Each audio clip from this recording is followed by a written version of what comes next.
All right, in this video, I'm going to show you how to find, download, and install brushes into Photoshop.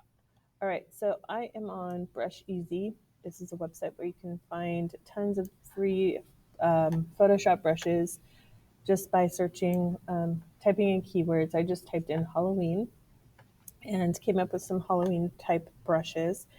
And what I'm going to do is I'm going to stay away from the premium ones because those are the paid ones. We don't want to go with those. I'm just going to go ahead and click on these pumpkin faces. I'm going to click free download. You don't need to register for an account. You can, but you don't need to.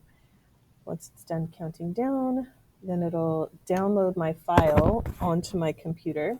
It's right here. I'm going to go ahead and double click and open up the downloaded file, or you can go to your downloads folder and find it there. Then I'm going to click extract all and just keep it in your download folder. We can delete this after we're done. Then I'll open up that folder and I'm just going to double click on that brush file and then go to my brushes. Let's see, go to my brushes and locate my brand new brush. Should be the very last one. So it typically puts it at the bottom of your brush panel when you download. And it's right here, DD Pumpkin Face Brushes, and it is located right there. It's that simple.